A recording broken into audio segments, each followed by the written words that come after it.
আসসালামু আলাইকুম। সংবাদে আপনাদের সবাইকে স্বাগত জানাচ্ছি। আমি ফিরোজ তোহা। শুরুতেই বিআরবি কেবলস সংবাদ শিরোনাম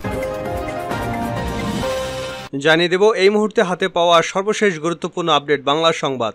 শুরুতেই থাকছে বিএনপির মহাসচিব মির্জা ফখরুল ইসলাম আলমগীর বলেছেন, সরকার অনেককে ডিঙিয়ে আজিজকে সেনাপ্রধান করেছিল। আজ যিনি পুলিশের প্রধান তিনিও কিন্তু স্যাংশন প্রাপ্ত। বেনজি সহ 9 জনকে স্যাংশন দিয়েছে যুক্তরাষ্ট্র। এই হচ্ছে সরকারের অবস্থা। এই আজিজ বেনজিরাই সরকারকে নির্বাচন পার করে দিয়েছিল। এবারে জানাবো বাজেটে বাড়তে পারে যেসব পণ্যের দাম। স্বাধীন বাংলাদেশের 53তম বাজেট উত্থাপন হতে যাচ্ছে বৃহস্পতিবার।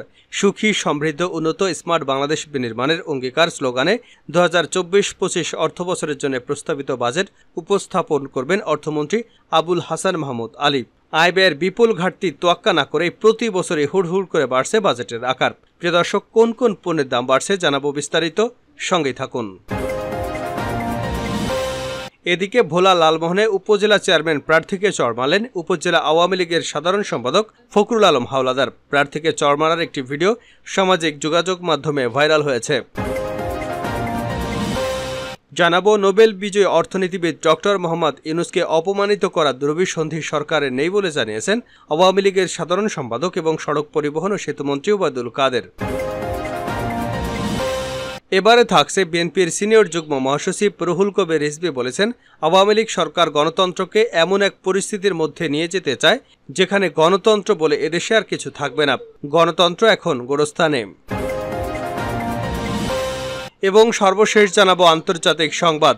গণকবর আর লাশে ভর্তি আল-শিফা হাসপাতাল, গন্ধে স্তব্ধ ফিলিস্তিনিরা। এতক্ষণ শিরোনাম শুনছিলেন, এবার বিস্তারিত। প্রিয় দর্শক, আপনি যদি এই চ্যানেলে নতুন হয়ে থাকেন, ভিডিওটি দেখতে দেখতে চ্যানেলটি সাবস্ক্রাইব করে আমাদের সঙ্গে থাকুন। আর এই ভিডিও সম্পর্কে আপনি আপনার মূল্যবান মতামতটি কমেন্ট বক্সে জানিয়ে দিন। আর হ্যাঁ প্রিয় দর্শক, জানিয়ে দিন ভিডিওটি কোথা থেকে দেখছেন। আজিজ বেনজিরাই সরকারকে নির্বাচন পার করে দিয়েছে মির্জা ফখরুল। বিএনপির মহাসচিব মির্জা ফখরুল ইসলাম আলমগীর বলেছেন, সরকার অনেককে ডিঙিয়ে আজিজকে সেনাপ্রধান করেছিল। আজ যিনি পুলিশের প্রধান তিনিও কিন্তু স্যাংশন প্রাপ্ত। বেনজি সহ 9 জনকে স্যাংশন দিয়েছে যুক্তরাষ্ট্র। এই হচ্ছে সরকারের অবস্থা। তিনি বলেন, সাবেক সেনাপ্রধান আজিজের 2 ভাই চিহ্নিত সন্ত্রাসী, তবু তাকে আর্মি চিফ করা হয়েছিল। আজিজ বেনজিরাই সরকারকে নির্বাচন পার করে দিয়েছিল। বুধবার জাতীয় প্রেস ক্লাবে আব্দুল সালাম হলে জাতীয়তাবাদী উলামা দল আয়োজিত জিয়াউর রহমানের 43তম শাহাদাত বার্ষিকী উপলক্ষে আয়োজিত আলোচনা সভায় তিনি একথা বলেন। মির্জা ফখরুল ইসলাম আলমগীর বলেন, গত 15 বছর ধরে আওয়ামী লীগের প্রেতাত্মারা আবারও বাংলাদেশকে শাসন করতে শুরু করেছে। এই শাসন তারা করছে ভিন্ন পন্থায়। তারা একদলীয় শাসনের লক্ষ্যে গণতন্ত্রের একটা মসনদ তৈরি করেছে, কিন্তু গণতন্ত্রে তারা বিশ্বাস করে না। আজ যারা বিরোধী কথা বলে তাদের তুলে নিয়ে যায়। তিনি বলেন, কয়েকদিন আগে প্রধানমন্ত্রী ভয়ঙ্কর একটা কথা বলেছেন। তিনি বলেছেন, সাদা চামড়ার লোকেরা নাকি এখানে এয়ারবেস তৈরি করতে চায়। বাংলাদেশের একটা অংশ চট্টগ্রাম, মিয়ানমারের একটা অংশ নিয়ে নাকি খ্রিস্টান রাষ্ট্র বানাতে চায়। আমি গতকাল বলেছি, আজও বলছি, প্রধানমন্ত্রীর উচিত হবে এই মুহূর্তে জনগণের সামনে এটার প্রকৃত ব্যাখ্যা করা। তারা কেন এটা চাইছে, কেনই বা এত দেরিতে আপনারা এটা প্রকাশ করেছেন, সেটা আমরা জানতে চাই। কারণ এটা আমাদের বাংলাদেশ স্বাধীনতা, সার্বভৌমত্বের প্রশ্ন। আপনাদের হাতে স্বাধীনতা কোনোদিনই নিরাপদ নয়। বিএনপির মহাসচিব আরও বলেন, আজ যে ভয়াবহ দানব আমাদের বুকের উপর চেপে বসে আছে, তাদের সরাতে না পারলে কিন্তু স্বাধীনতা থাকবে না, সার্বভৌমত্ব থাকবে না। আমাদের ভোটের অধিকার ফিরিয়ে আনতে হবে। বাজেটে বাড়তে পারে যেসব পণ্যের দাম। স্বাধীন বাংলাদেশের 53তম বাজেট উত্থাপন হতে যাচ্ছে বৃহস্পতিবার। সুখী, সমৃদ্ধ, উন্নত এবং স্মার্ট বাংলাদেশ বিনির্মাণের অঙ্গীকার স্লোগানে 2024-25 অর্থবছরের জন্য প্রস্তাবিত বাজেট উপস্থাপন করবেন অর্থমন্ত্রী আবুল হাসান মাহমুদ আলী। এটি হবে তার প্রথম বাজেট ঘোষণা এবং আওয়ামী লীগ সরকারের টানা 4র্থ মেয়াদের প্রথম বাজেট।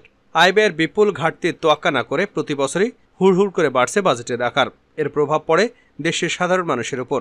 এবারের বাজেটে যে সকল পণ্যের দাম বাড়বে বলে জানা যাচ্ছে, তার মধ্যে রয়েছে ইলেকট্রনিক্স খাতের উৎপাদন পর্যায়ে ভ্যাট হার বাড়িয়ে রেফ্রিজারেটর, এয়ার কন্ডিশন সহ ইলেকট্রনিক্স পণ্যের উৎপাদন পর্যায়ে ভ্যাট হার 5% থেকে বাড়িয়ে 10% করা হয়েছে। রেফ্রিজারেটরের ভ্যাট হার 5 থেকে বাড়িয়ে 10% এবং এয়ার কন্ডিশনের নতুন হার বসেছে 5 থেকে 10%।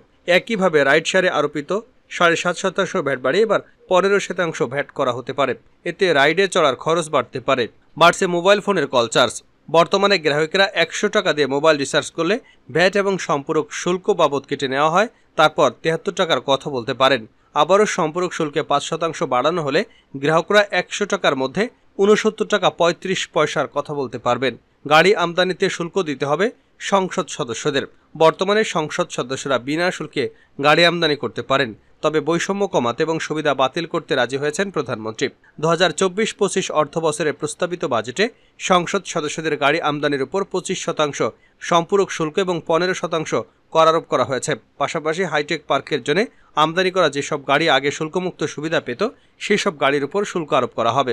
ব্যাগেজ নিয়মে অপরিবর্তিত থাকছে। বর্তমান নিয়ম অনুযায়ী একজন যাত্রী 4000 টাকা শুল্ক পরিশোধ করে 117 গ্রাম স্বর্ণ আনতে পারেন। এনবিআর এটি বছরে একবারের মধ্যে সীমাবদ্ধ রাখার প্রস্তাব করেছিল, তবে প্রধানমন্ত্রী এতে ভেটো দেন। প্রতিবার স্বর্ণ আনার সময় কর আদায় করা হবে, এমনকি বছরে একবার সীমা পার করলেও। রাজস্ব আদায় বাড়াতে বিত্তবানদের উপর বাড়তি কর আরোপের পরিকল্পনা রয়েছে এনবিআরের। 16 লাখ টাকার বেশি বার্ষিক আয়ের ক্ষেত্রে ব্যক্তি পর্যায়ের কর হার 25% থেকে বাড়িয়ে 30% করা হয়েছে। বিভিন্ন খাতের কর অব্যাহতি হ্রাস এবং শেয়ার বাজারের বিনিয়োগ থেকে মূলধনী আয়ের উপর কর ছাড় প্রত্যাহারের পরিকল্পনা রয়েছে। ম্যাঙ্গোবার জুস, তেঁতুলের জুস, পেয়ারা জুস, আনারসের জুস ইত্যাদি উৎপাদন ভ্যাটে 5% থেকে 15% করার পরিকল্পনা করা হয়েছে।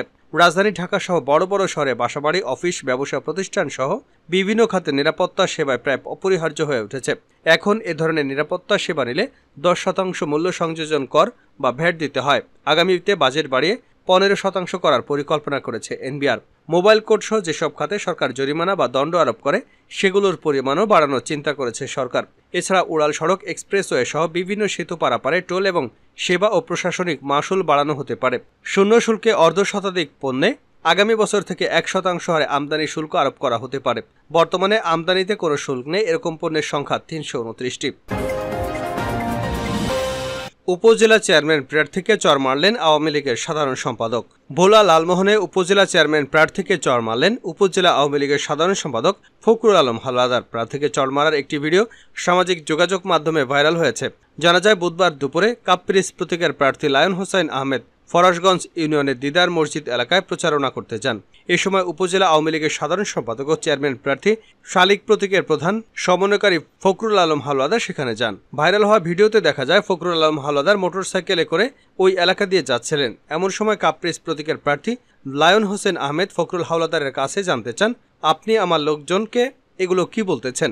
এ সময় ফখরুল আলম হাওলাদার মোটরসাইকেল থেকে নামতে নামতে বলেন, ঠিকই তো বলেছি, বলেই লায়ন হোসেন আহমেদকে চড় মারেন। এছাড়া প্রার্থীর বড় ভাইকে গলা টিপে ধরতে দেখা যায়। এ বিষয়ে লালমোহন উপজেলা আওয়ামী লীগের সাধারণ সম্পাদক ফখরুল আলম বলেন, আমি পথ দিয়ে যাইতেছিলাম, তখন প্রার্থী হাসনাইন আমাকে দাঁড় করিয়ে আমার সঙ্গে ইফটিজি করে। তেমন কিছুই হয়নি, হাতাহাতি হয়েছে মাত্র। তিনি আমার দিকে আসছিল, তাই তাকে সরিয়ে দিয়েছি। আমরা স্বাভাবিকভাবে রাজনীতি করি, আচরণবিধি মেনে চলার চেষ্টা করি। এ সময় কাপ্রিস প্রতীকের চেয়ারম্যান প্রার্থী লায়ন হোসেন বলেন, ওনাকে আমি সালাম দিয়ে কথা বলার চেষ্টা করেছি, কিন্তু উনি ফজলু এবং মুরাদ নামের অপরিচিত দুজনকে এনে আমাকে ভয়ভীতি দেখিয়ে ভোট থেকে নিবৃত্ত করার চেষ্টা করে যাচ্ছেন। আমার ভাই ব্যবসায়ী হারুনা রশিদকে গলা টিপে ধরেছেন। তারা প্রতিনিয়ত আচরণবিধি লঙ্ঘন করে যাচ্ছেন। তিনি যা ইচ্ছা তাই করে যাচ্ছেন। ডক্টর ইউনূসকে অপমান করার দুরভিসন্ধি সরকারে নেই ওবায়দুল কাদের। নোবেল বিজয়ী অর্থনীতিবিদ ডক্টর মোহাম্মদ ইউনূসকে অপমানিত করার দুরভিসন্ধি সরকারে নেই বলে জানিয়েছেন আওয়ামী লীগের সাধারণ সম্পাদক এবং সড়ক পরিবহন ও সেতুমন্ত্রী ওবায়দুল কাদের। বুধবার সন্ধ্যায় ধানমন্ডিতে আওয়ামী লীগ সভানেত্রীর রাজনৈতিক কার্যালয়ে ডাকা এক সংবাদ সম্মেলনে তিনি এ তথ্য জানান। মার্কিন স্টেট ডিপার্টমেন্টের নিয়মিত ব্রিফিংয়ে মুখপাত্র ম্যাথিউ মিলার বলেছেন, ডক্টর ইউনূস যদি ন্যায় বিচার না পান, তাহলে বাংলাদেশের আইনে শাসন ব্যবস্থা ব্যাহত হবে, বিদেশি বিনিয়োগও সেক্ষেত্রে নিরুৎসাহিত হবে। এ বিষয়ে দৃষ্টি আকর্ষণ করলে সেতুমন্ত্রী বলেন, ডক্টর ইউনূসের আইন অনুযায়ী বিচার হবে, এখানে আইনের কোনো ব্যত্যয় হবে না। তিনি বলেন, এদেশের সহস্র জননীর কান্নার আওয়াজ এখনো শোনা যায়। যারা ঋণ নিয়ে নির্যাতিত হয়েছেন ভুলে গেলে চলবে কি করে? মামলায় ডক্টর ইউনূসের প্রতি কোনো অবিচার করা হবে না। তার যেটা প্রাপ্য সুষ্ঠু বিচারই হবে। কোনোভাবেই অপমান করার দুরভিসন্ধি আমাদের নেই। আমেরিকার সমালোচনা করে মন্ত্রী বলেন, এই বিশ্বে আমেরিকা একটি বড় শক্তি, তাদের সঙ্গে আমাদের একটা সম্পর্ক আছে। এই সম্পর্ক তারা এগিয়ে নিতে চায়। আমরাও বন্ধুত্বপূর্ণ সম্পর্ক ক্ষোভ এবং বেদনা থাকার পরও বজায় রাখতে চাই, সম্পর্ক নষ্ট করতে চাই না। তাদের কথা তাদের আপন মানুষ নেতানিয়াহু মানে না। কতদিন হয়ে গেল সে বলে। শেষ করছে আন্তর্জাতিক সংবাদ দিয়ে। গণকবর আর লাশে ভর্তি আল শিফা হাসপাতাল, গন্ধে স্তব্ধ ফিলিস্তিনিরা। গাজা সিটির সবচেয়ে বড় হাসপাতাল আল শিফায় দ্বিতীয়বারের মতো অভিযান শেষে ইসরায়েল গত 1 এপ্রিল সেখান থেকে সেনা প্রত্যাহারের পর ধ্বংসস্তূপের মধ্যে লাশের গন্ধে স্তব্ধ ফিলিস্তিনিরা। সম্প্রতি কয়েক সপ্তাহ হাসপাতাল চত্বরটিতে 4টি গণকবর আবিষ্কৃত হয়েছে। সেখানে কয়েকশো মৃতদেহ পাওয়া গেছে বলে জানিয়েছে ফিলিস্তিনি অনুসন্ধানী দল। গাজায় গত ৮ মাসের যুদ্ধে বারবার ইসরায়েলি বাহিনীর হামলার শিকার হয়েছে হাসপাতালগুলো। ইসরায়েলের দাবি, গাজার হাসপাতালগুলোকে ফিলিস্তিনি স্বাধীনতাকামী গোষ্ঠী হামাস তাদের ঘাঁটি হিসেবে ব্যবহার করে আসে। যদিও এ দাবি বরাবরই অস্বীকার করে আসছে হামাস। কিন্তু গাজায় এক সময়কার সবচেয়ে বড় এবং সর্বোত্তম অত্যাধুনিক চিকিৎসা সুবিধাযুক্ত হাসপাতাল আল শিফা ইসরায়েল যে তাণ্ডব চালিয়েছে তা বলতে গেলে সবচেয়ে নাটকীয়। হামাস আল শিফা প্রাঙ্গণে নতুন করে সংগঠিত হয়েছে এমন দাবি করে ইসরায়েল হাসপাতালটিতে 2 সপ্তাহে আকস্মিক অভিযান চালায়। ইসরায়েল সরকার এই অভিযানকে সুনির্দিষ্ট এবং সার্জিক্যাল বলে বর্ণনা করেছিল। এই অভিযানে 200 সন্ত্রাসীকে হত্যার পাশাপাশি 900 সন্ত্রাসীকে ধরা হয়েছে এবং কোনো বেসামরিক নাগরিকের মৃত্যু হয়নি বলে দাবি করেছে ইসরায়েলি সরকারের মুখপাত্র। কিন্তু বাস্তবতা বলছে ভিন্ন কথা। আল শিফা প্রাঙ্গণে বালির মধ্য থেকে বেরিয়ে আসা একের পর এক পচা গলা মৃতদেহে ইসরায়েলের ওই দাবি প্রশ্নবিদ্ধ হয়েছে। ফিলিস্তিনের এক সিভিল ডিফেন্স কর্মী রামিদ আবামেশ গত 8 মে বিবিসিকে বলেন, আমরা গণকবর খুঁড়েছি, সেখান থেকে পাওয়া বেশিরভাগ মরদেহ পচন ধরেছে, সেগুলো শনাক্ত করা যাচ্ছে না। তিনি আরও বলেন, আমরা নারী, শিশু এবং মাথাবিহীন মানুষের মৃতদেহ এবং শরীরের টুকরো টুকরো অংশ খুঁজে পেয়েছে। ফরেনসিক সরঞ্জাম এবং বিশেষজ্ঞদের অভাব থাকায় উদ্ধারকর্মীরা দেহাবশেষ শনাক্ত এবং নথিভুক্ত করতে ছবি ও ভিডিও ব্যবহার করছেন। ফিলিস্তিনের সিভিল ডিফেন্সের পরিচালক মোহাম্মদ মগির বিবিসিকে জানান, কিছু মৃতদেহে মৃত্যুদণ্ড কার্যকরের চিহ্ন, বাধার চিহ্ন, মাথায় গুলির চিহ্ন এবং অঙ্গ প্রত্যঙ্গে নির্যাতনের চিহ্ন পাওয়া গেছে। আল শিফায় সম্প্রতি পাওয়া মৃতদেহগুলোর মধ্যে কিছু মৃতদেহে ইসরায়েলের সর্বশেষ সামরিক অভিযানের সময় মারা যাওয়া রোগীদের অনুসন্ধান কাজে নিয়োজিত এক চিকিৎসা কর্মী বলেছেন, কোনো মৃতদেহে ক্যাথেটার লাগানো ছিল। জাতিসংঘের নিরাপত্তা পরিষদ গাজার আল শিফা এবং নাসের হাসপাতালে গণকবর আবিষ্কারের খবরে গভীর উদ্বেগ প্রকাশ করেছে। সেখানকার অভিযানে ইসরায়েলের সম্ভাব্য যুদ্ধাপরাধ খতিয়ে দেখতে তারা যুক্তরাষ্ট্র এবং ইউরোপীয় ইউনিয়নের সঙ্গে মিলে স্বাধীন তদন্তের আহ্বান জানিয়েছেন।